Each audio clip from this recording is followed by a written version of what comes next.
আল্লাহ নিজে আল্লাহর ফেরেশতাদেরকে নিয়ে মহানবীর সাথে সংযোগ এবং যোগাযোগ করেন, সাল্লি মিলাদুন নবীতে তো সেই খুশি হবে যার ঈমান আছে রসুলের উপরে। যার ঈমান নাই, যারা ওই মদিনার ইহুদি এবং মক্কার মূর্তি পূজারকের বংশধর আবু জাহিল কোম্পানির মাল, এক এমনে মিলাদ পড়বো, এক এমনে মিলাদুন নবীতে খুশি হবে। এত দলিল আমিন বলেছে, ইন্নাল্লাহা মালাইকাতাহু ইউসাল্লুনা আলান নবী ইয়া আইয়ুহাল্লাযীনা আমানু সাল্লু আলাইহি ওয়া সাল্লিমু তাসলিমা। ইন্নাল্লাহ নিশ্চয়ই আমরা আল্লাহ, এখানে আল্লাহ আমরা রূপে বলেছেন। ইন্নি অর্থ নিশ্চয়ই আমি, ইন্না অর্থ নিশ্চয়ই আমরা, নাহানু অর্থ আমরা, আনা অর্থ আমি। আরবিতে আনাকে আমি বলা হয়, নাহানুকে আমরা বলা হয়। ইন্নি অর্থ নিশ্চয়ই আমি, ইন্না অর্থ নিশ্চয়ই আমরা। আল্লাহ বলছে ইন্নাল্লাহ নিশ্চয়ই আমরা আল্লাহ, আল্লাহ আমরা রূপ ধারণ করে বলেছেন। ওয়া মালাইকাতু, ওয়া এবং মালাইকাতিক সমস্ত ফেরেশতাদেরকে নিয়ে, মালাইক মানে ফেরেশতা, মালাইকাতি মানে সকল ফেরেশতাদেরকে নিয়ে, ইউসাল্লুনা আলান নবী, ইউসাল্লুনা তোমাদের সৈয়দের উপরে, আলান নবী আলা মানে উপরে না, তোমাদের সৈয়দের উপরে, আলান নবী আলা মানে উপরে, নবী তোমাদের যে সৈয়দ নবী তার উপরে কি পরে সালাত এবং সংযোগ। আল্লাহ নিজে আল্লাহর ফেরেশতাদেরকে নিয়ে মহানবীর সাথে সংযোগ এবং যোগাযোগ করেন, সংযোগ এবং যোগাযোগ করেন। সাল্লি শব্দের অর্থ হলো সংযোগ এবং যোগাযোগ, আর আকিমুস সালাত শব্দের অর্থ হইল সংযোগ এবং যোগাযোগ প্রতিষ্ঠা করা। আল্লাহ সংযোগ এবং যোগাযোগ করেন কাকে নিয়ে? ফেরেশতাদেরকে নিয়ে। কার সাথে? আল্লাহ রসুলের সাথে। আল্লাহ যা বলতেছে, ইয়া আইয়ুহাল্লাযীনা আমানু সাল্লু আলাইহি ওয়া সাল্লিমু তাসলিমা।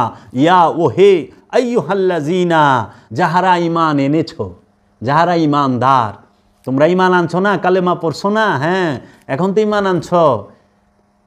সাল্লু আলাইহি, সাল্লু সংযোগ এবং যোগাযোগ করো, আলা উপরে, আলাইহে তাহার উপরে, ওয়াসাল্লিমু তাসলিমা এবং সশ্রদ্ধ সবসময় সম্মানের সাথে দাঁড়িয়ে তার সাথে সংযোগ যোগাযোগ রাখো দাঁড়ানো অবস্থায়। এইখানে লাগাই দিছে দরুদ। দরুদ ফার্সি শব্দ, সাল্লি মানে সংযোগ যোগাযোগ করতে বলছে সবসময় রসুলের সাথে, এবং রসুলের সাথে সংযোগ যোগাযোগ হইলে সবসময় দাঁড়ায়া তাজিম করতে কইছে। যখনই রসুলের সাথে সংযোগ যোগাযোগ হয়ে যাইব তখনই তাজিম করতে হবে সবসময় দাঁড়ানো অবস্থায়। এই দাঁড়ানো কোন দাঁড়ানো? দাঁড়ানো দুই প্রকার, একটা হইলে পা দিয়া দাঁড়ায় থাকা, আরেকটা হইল সবসময় নিরিখ বরজক ঠিক রাখা, সবসময় খেয়ালের দাঁড়ানো আছে একটা, আর পায়ের দাঁড়ানো আছে একটা। এই দরুদ পাঠ করতে বলছে, ইউসাল্লুনা আলান নবী, আমার হাবিবের সাথে সংযোগ এবং যোগাযোগ করো। এখানে খেয়াল করেন, এখানে কিন্তু বলে নাই, দেখেন কেন নবী শব্দ উচ্চারণ হইল। আর আমানুরে বলছে এই সংযোগ যোগাযোগ সাল্লি করতে, সালাত করতে, আমানুকে বলছে, কোনো কাফেরেরও কয় নাই। তো এখন অনেকে বলে যে ভাই দেখেন ওই যে আহলে খবিসের দল আছে না, এরা না মিলাদ বেদাত কয়, মিলাদ বেদাত কয়, কত মোল্লা আছে কয় মিলাদ পইরা সিন্নি খাওয়া বলে কি গু খাওয়া, নাউজুবিল্লাহ। আল্লাহ নিজে বলছে যদি তুমি ইমানদার হও তাইলে দরুদ সাল্লি সালাম দাও সশ্রদ্ধ এবং দরুদ পাঠ করে, ইমানদাররে কইছে। ইগিনার তো ইমানই নাই, যাগো ইমান নাই তারা কেন দরুদ পড়বো, তারা কেন মিলাদ পড়বো? যখনই বুঝবেন দেখবেন যে মিলাদকে বিদাত বলতাছে, মিলাদকে শিরিক বলতাছে, কিয়ামকে বিদাত বলতাছে, কিয়ামকে শিরিক বলতাছে, তখনই বুঝবেন আল্লাহর ভাষায় এরা ইমানদার নয়। আল্লাহ তো ইমানদারে মিলাদ পড়বার কইছে, ওর তো ইমানই নাই, ও মিলাদ করতে পড়বো।